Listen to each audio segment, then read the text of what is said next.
Greetings, sports fans. Welcome back to ASMR Sports.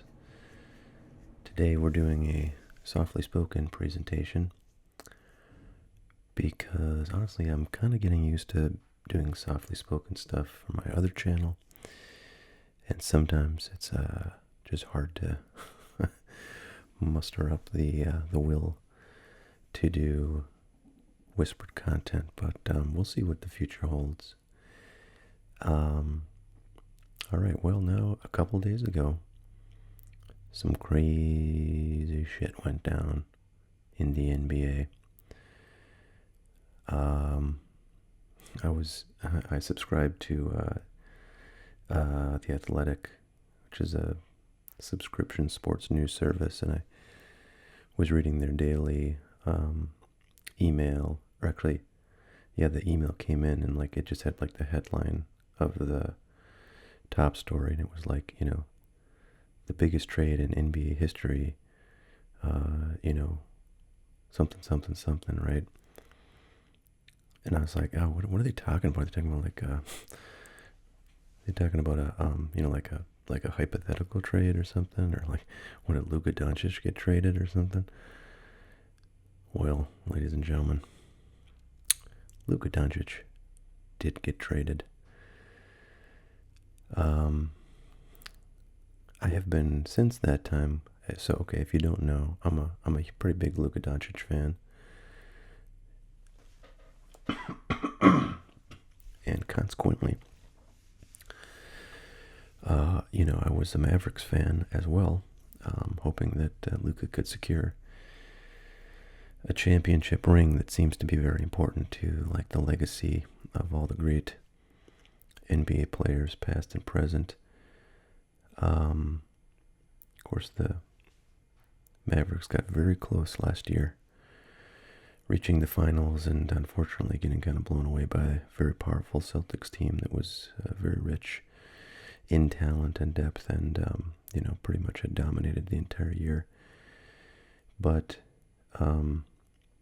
yeah, so I'm sure like anybody who watches this channel and that knows I'm a Luka fan is probably wondering what my thoughts are, and I'm like the last guy to give you any particularly deep wisdom on the mechanics of like a NBA situation like this, because I don't follow the NBA too closely. I mean, I do keep tabs on the Mavs, and sort of follow more closely as it gets to be end of the season and the playoff runs are underway. But I mean, it's funny because I feel like the entirety of the NBA and the experts on the NBA are about as befuddled by this trade as I am, because it does not make sense for the Mavericks, who had Luka Doncic until the trade, and there have been some, there's been a lot of discussion, people trying to figure out what in the heck is going on here and why this trade was made and how it sort of came about, and what the impact will be, but doesn't seem to be a whole lot of obvious answers.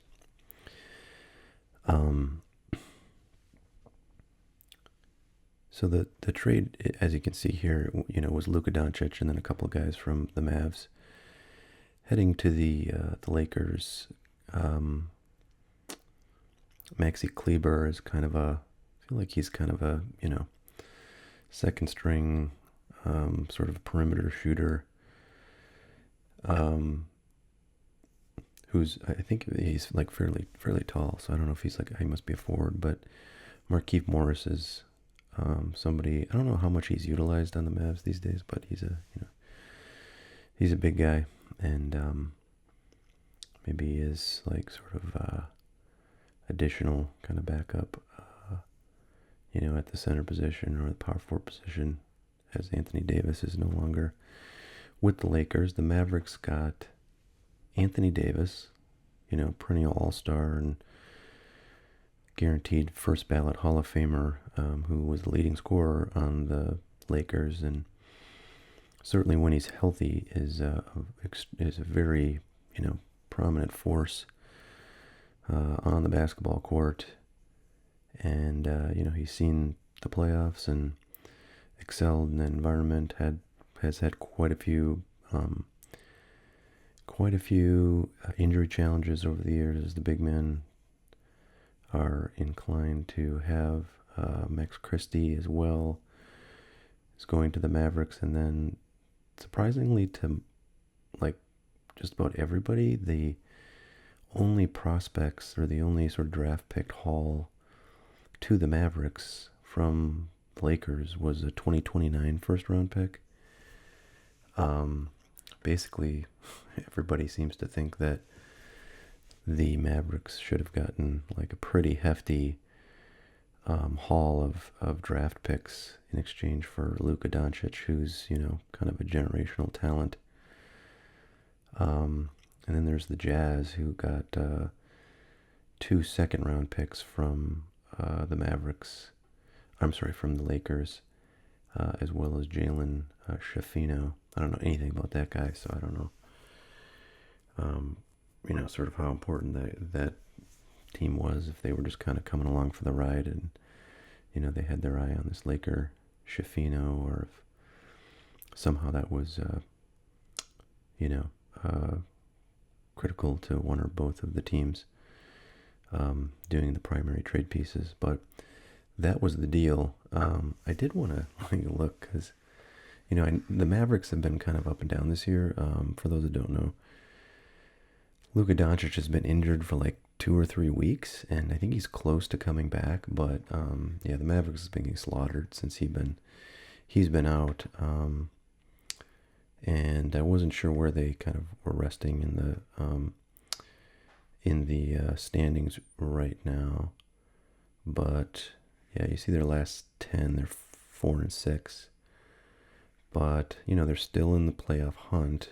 They're kind of at the bottom of the squad, and funny, right below them is the Sacramento Kings, who I think just traded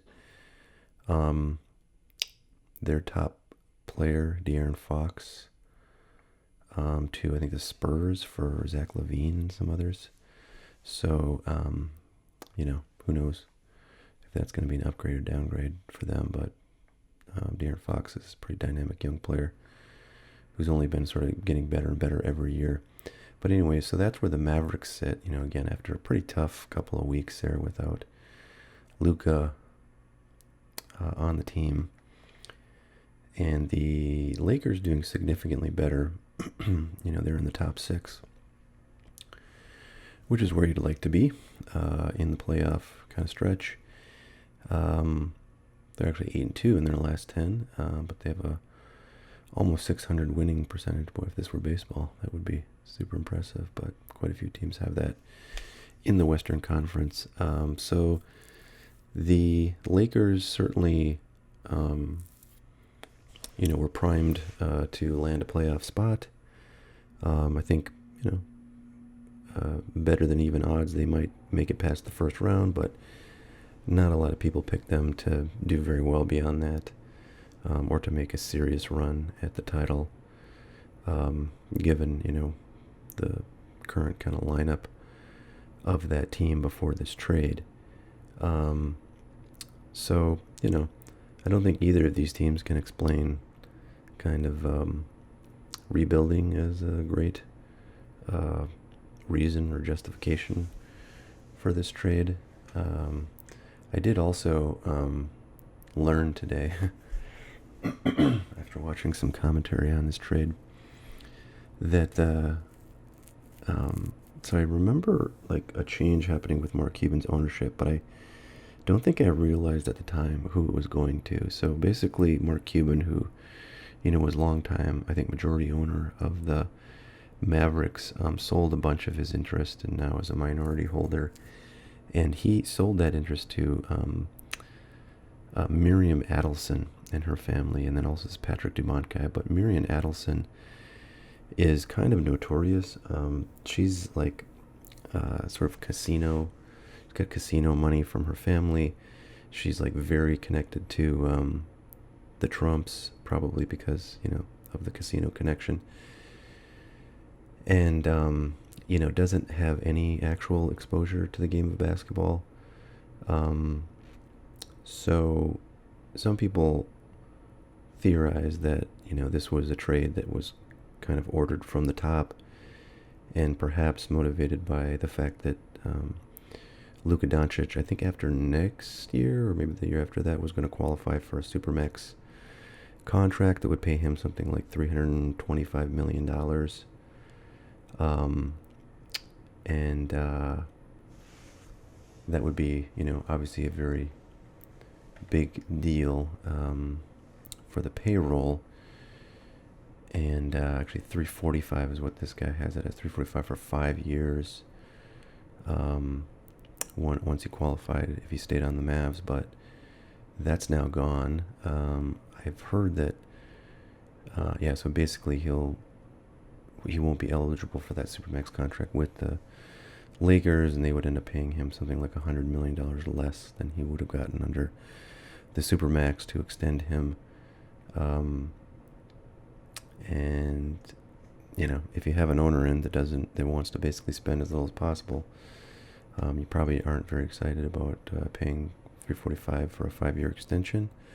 So that was one explanation, but yeah, I've not really seen anything that seems plausible. I mean, the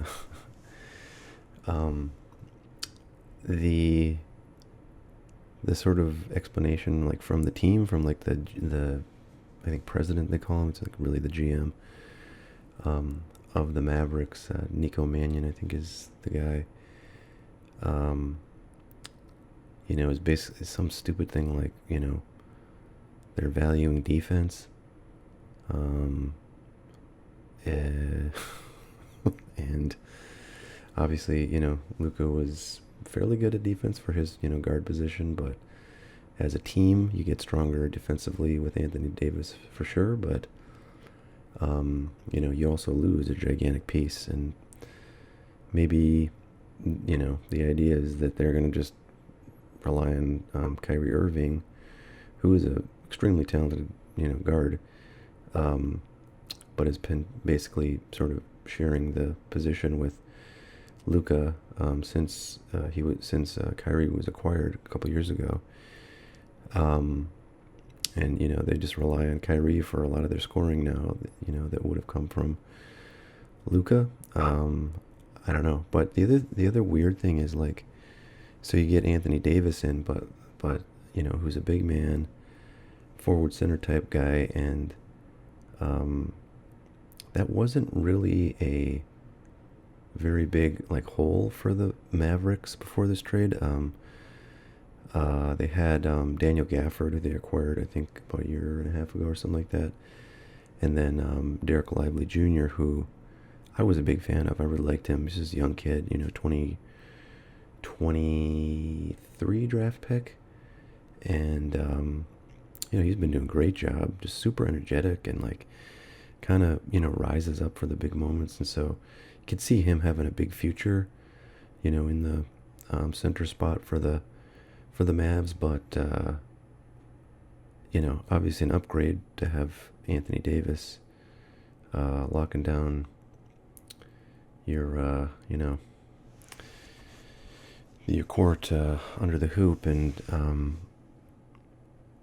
I don't know that it was that big of an upgrade, or that they can really use that many big men on the team. So that's not much of an explanation, this whole defense, or upgrading the position that Anthony Davis is going to play at.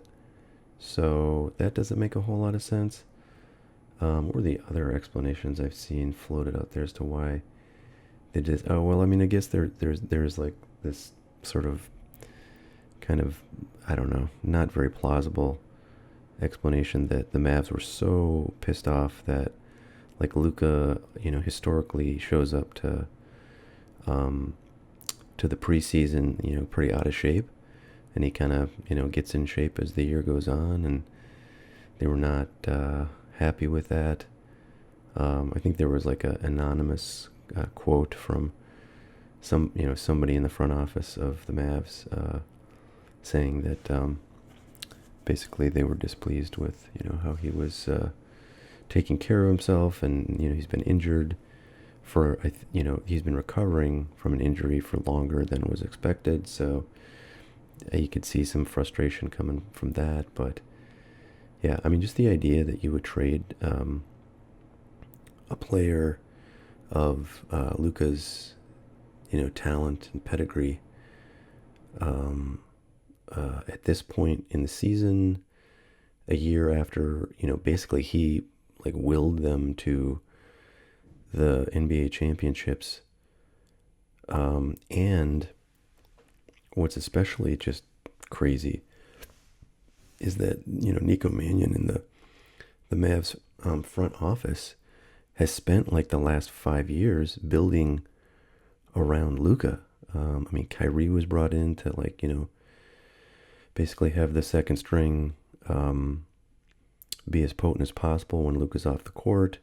They brought in all these big guys like Daniel Gafford, and they drafted Derek Lively because that was a pretty huge part of supporting the work that Doncic does on the perimeter and penetrating. And I mean, there was a bunch of other stuff too that they did that basically was to build a team that can work around the centerpiece of Luka Doncic. And now suddenly you trade him for somebody who's just a completely different player. It would be one thing if this trade happened, I don't know, like 2 or 3 years ago, when it just seemed like, you wondered as a Mavs fan if they were ever going to be able to break through past the second round of the playoffs. Because they just kept getting so close. And Luka did so good in the playoffs, and he would just have these crazy moments of buzzer beaters and clawing back from 10 down or whatever in the fourth quarter.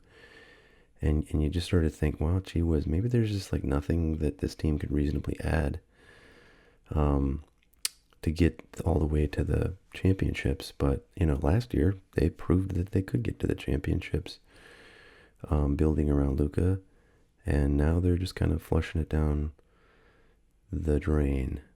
So it's all very curious. If you're wondering what I think as a Luka fan and a Mavericks fan, I will first of all say, I'm first and foremost a Luka fan. I really could not have given half a poop about the Mavs before Luka came to that team. In fact, I didn't care at all about the Mavericks when I started liking Luka. I just, remember when he came up and he was just super exciting and interesting, and he's kind of a goofball, which is fun. He talks like Borat.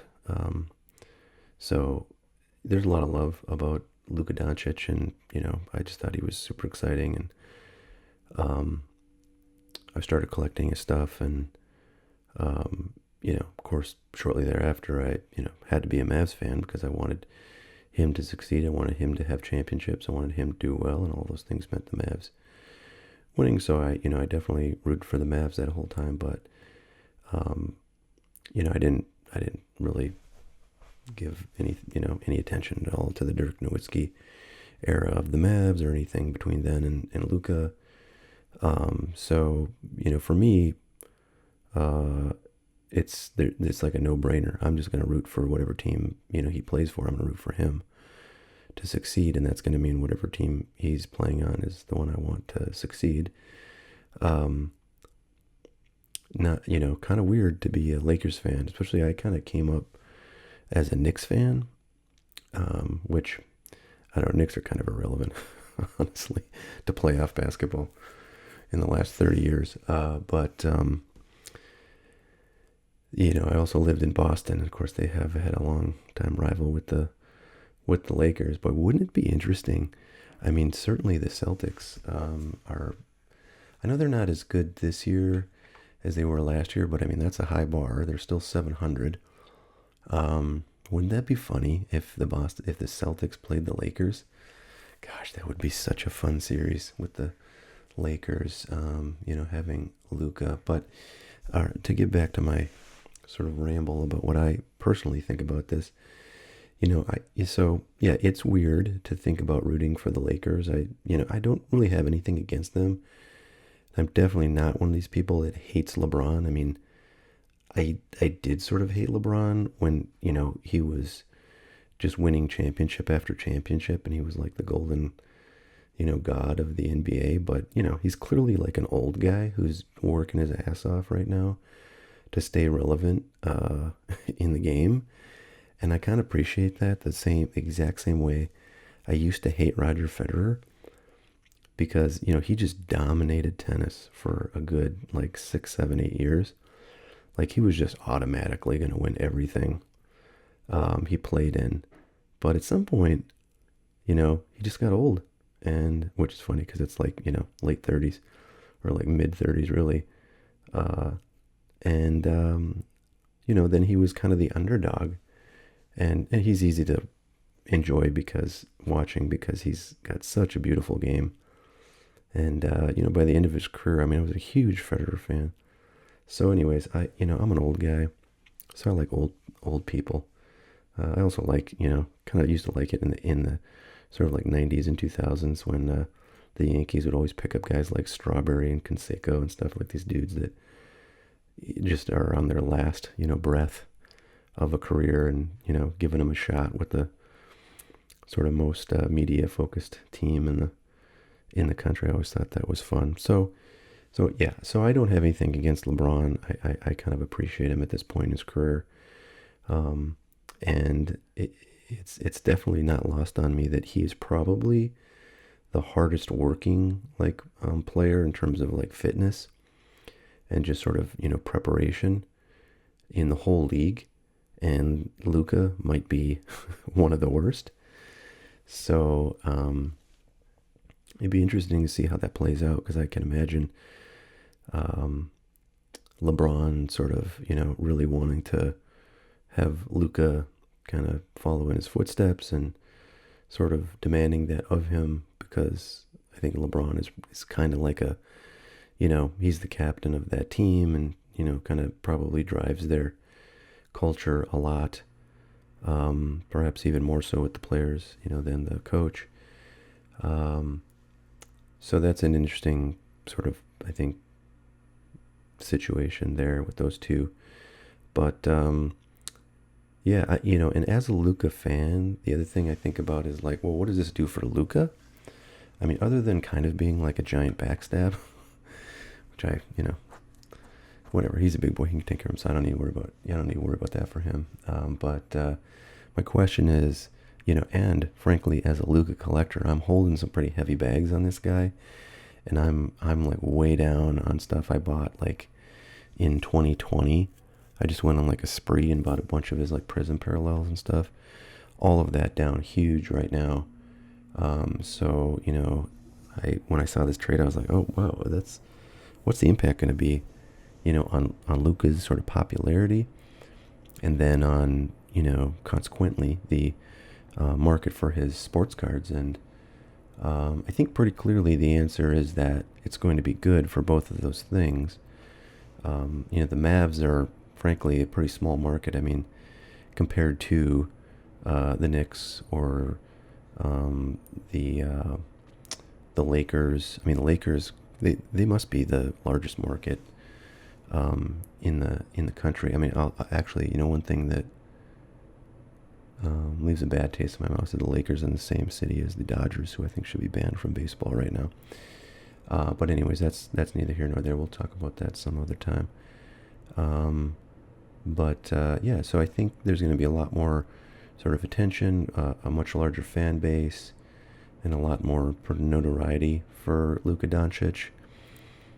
So, that's good for his popularity, good for his, success in the game, I think, and, good for his bottom line if there's money coming in the door because he's on a team that has the ability to pay him. I did take a quick look at the sports card market for Luka Doncic cards, and as you might expect, things definitely are up. This kind of fast-moving blue line at the top here is the PSA 10 silver prism of his rookie year prism card. That's gone. So let's see. On the 27th of January, it was just over about $1,050. Now, $1,700. That's a pretty huge gain, especially in a market as depressed as modern sports cards. The rest of his stuff has not moved quite as much. Like I'm looking at this. Oh, it's not going to okay, that's the data point there. So if we go back to sort of January 26th, we see PSA 10 Optic Hollow 880, and now it's $1,000. So 25% gain over, I think this is a, 14-day period. So if we just go to the end here, you can see over the last 14 days, and all of this gain is really in the last week. But the Prism base PSA 10 rookie up 79%. That is crazy. The Silver Prism rookie PSA 10 up 65%. That Optic Hollow we just looked at up 25%, and the looks like I got the Donruss PSA 10 rookie up 37%. So everything's up pretty big, and the bigger the card, it seems, the bigger the gain. Actually, I take that back. Actually, the biggest gain is just this Prism PSA 10. So, can I change that? Yeah, I want to see what the PSA 9s are doing. So PSA 9, oh wow, up 95%. That's funny. Got a few of those, I'll tell you that. So yeah, so I mean, the sports card market, the basketball card market is definitely liking this trade. It'd be interesting to see what happens. I feel like I've been looking for I think that the Mavericks played like the day of this trade, but I don't think Anthony Davis was on the squad yet. And the Lakers seem to be not playing basketball anymore, because I looked like the last 3 days and they haven't played. I don't think, unless I missed it. But I don't think either of these guys has played with the new team yet, so I might be wrong. But it's going to be very interesting. I really wish I could catch that, but I don't think it's going to be televised in any way that I can see it. So I'll just watch the kind of the condensed game that NBA puts up on their YouTube channel and see what that looks like. It's going to be weird. It's going to be weird. But anyways, those are my thoughts on the Luka Doncic trade situation. I love to see what your takes on it are. If you have any conspiracy theories, if you think there's any like reasonable theories that I didn't cover that I should have, leave a comment. If you're a Mavericks fan, I'd love to know, what you think. I mean, honestly, if I was, a Mavericks fan over a Doncic fan, I would be super pissed right now and like very pessimistic about the team. I mean, they got slaughtered the day after this trade, or maybe the day of. I forget, they had a game. I think they lost by like 30 to the Rockets or something, but the Rockets are very solid right now. So curious to know what you think if you're an actual Mavs fan, not just a Luka fan like me. If you're a Lakers fan, I mean, I think you got to be psyched, but maybe you really like Anthony Davis.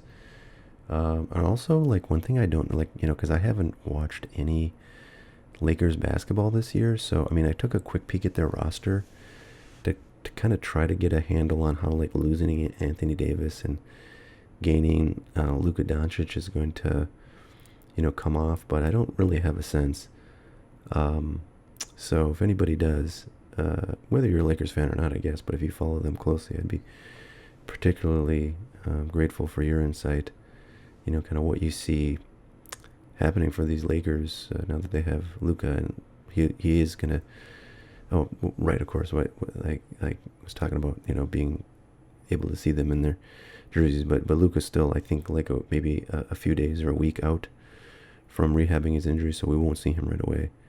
But I think Anthony Davis is healthy, if I'm not mistaken, so he should be playing ASAP. But anyways, those are my thoughts. I hope you guys don't mind the softly spoken. I have been sort of like thinking I would probably be more motivated to do content if I could do these kinds of formats. But see what people think, and we'll catch you all next time. You have a great one. Bye now.